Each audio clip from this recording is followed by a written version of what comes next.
Chapitre 13. Mon drame survint 3 ans après le tien, mais, contrairement à ton cas, le point de départ ne fut pas ma belle famille. Le drame prit racine en Modou même, mon mari. Ma fille d'abord, préparant son baccalauréat, amenée souvent à la maison des compagnes d'études. Le plus souvent, c'était la même jeune fille, un peu timide, frêle, mal à l'aise, visiblement dans notre cadre de vie. Mais comme elle était jolie à la sortie de l'enfance, dans ses vêtements délavés, mais propres. Sa beauté resplendissait pure. Les courbes harmonieuses de son corps ne pouvaient passer inaperçues. Je voyais, parfois, Modou s'intéresser au tandem. Je ne m'inquiétais nullement, non plus, lorsque je l'entendais se proposer pour ramener Bintou en voiture à cause de l'heure tardive, disait-il. Bintou, cependant, se métamorphosait. Elle portait maintenant des robes prêtes à porter, très coûteuses. Elle expliquait à ma fille en riant: je tire leur prix de la poche d'un vieux. Puis, un jour, en revenant de l'école, Daba m'avoua que Bintou avait un sérieux problème. Le vieux des robes prêtes à porter veut épouser Bintou. Imagine un peu. Ses parents veulent la sortir de l'école à quelques mois du bac pour la marier au vieux. Conseille-lui de refuser, dis-je. Et si l'homme en question lui propose une villa, la Mecque pour ses parents, voiture, rente mensuelle, bijoux, tout cela ne vaut pas le capital jeunesse. Je pense comme toi, maman. Je dirais à Bintou de ne pas céder. Mais sa mère est une femme qui veut tellement sortir de sa condition médiocre et qui regrette tant sa beauté fanée dans la fumée des feux de bois qu'elle regarde avec envie tout ce que je porte. Elle se plaint à longueur de journée. L'essentiel est Bintou, qu'elle ne cède pas.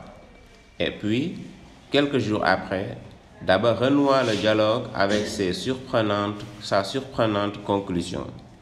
Maman, Bintou, navrée, épouse son vieux.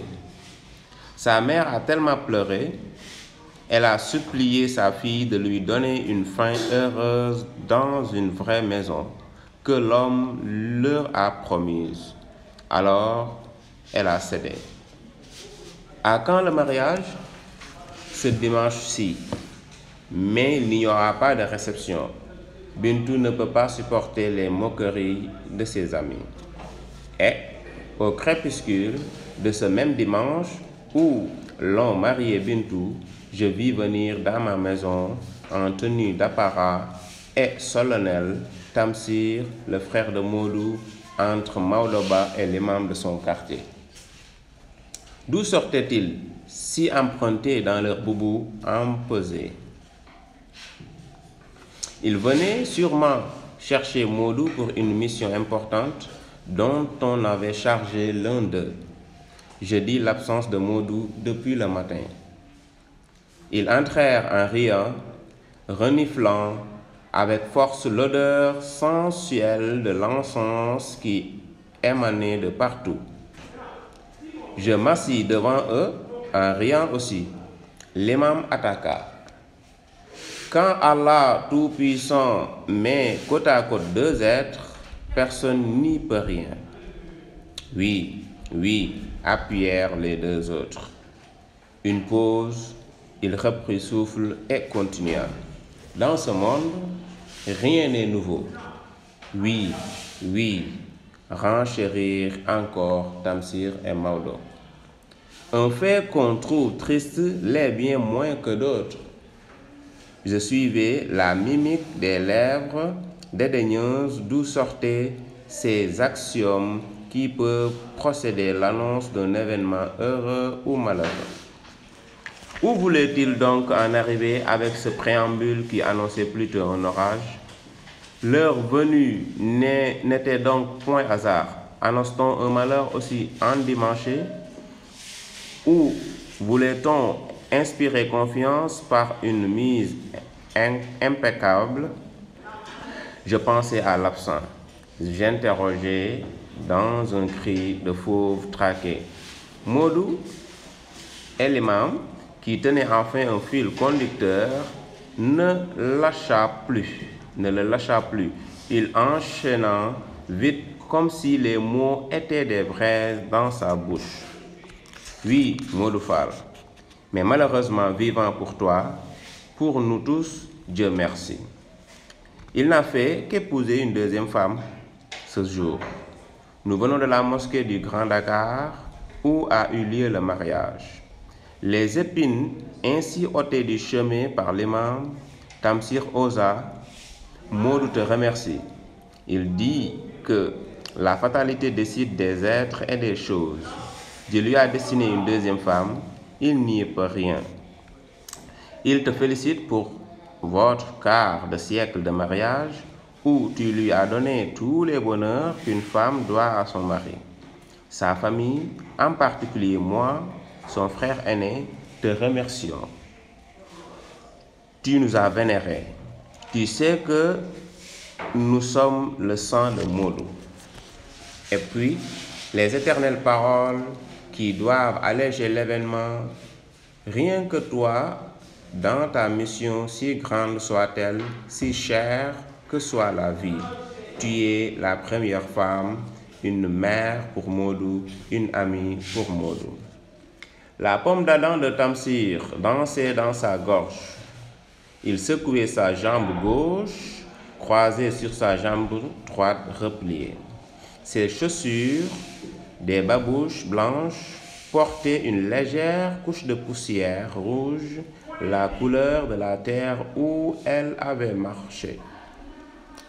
Cette même poussière était attachée aux chaussures de Maodo et de l'imam. Maodo se taisait. Il revivait son drame. Il pensait à ta lettre, à ta réaction, et j'étais si semblable à toi. Il se méfiait. Il gardait la nuque baissée, l'attitude de ceux qui se croient vaincus avant de combattre. J'acquiesçais sous les gouttes de poison qui me calcinaient, quart de siècle de mariage. Femme incomparable. Je faisais un compte à rebours pour déceler la cassure du fil à partir de laquelle tout s'est dévidé. Les paroles de ma mère me revenaient. Trop beau, trop parfait. Je complétais enfin la pensée de ma mère par la fin du dicton, peut-être honnête. Je pensais aux deux premières incisives supérieures séparées largement par un espace, signe de la primauté de l'amour en l'individu. Je pensais à son absence toute la journée. Il avait simplement dit « Ne m'attendez pas à déjeuner ». Je pensais à d'autres absences fréquentes ces temps-ci, crûment éclairées aujourd'hui et habilement dissimulées hier sous la couverture de réunions syndicales. Il suivait aussi un régime draconien pour casser l'œuf du ventre, disait-il en riant, cet œuf qui annonçait la vieillesse. Quand il sortait chaque soir, il dépliait et essayait plusieurs vêtements avant d'en adopter un. Le reste, nerveusement rejeté, jugé à terre.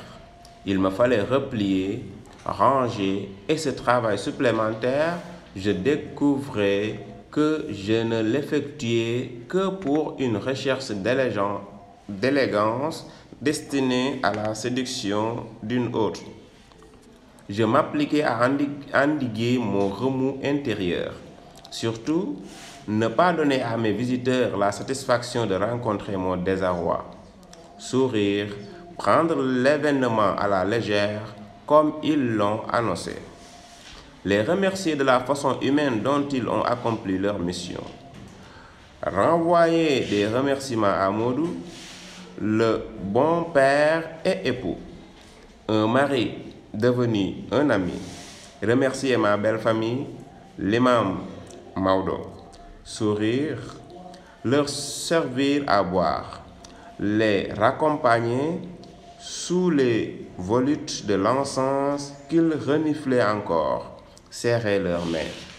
Comme ils étaient contents, sauf Maodo, qui, lui, mesurait la portée de l'événement à sa juste valeur.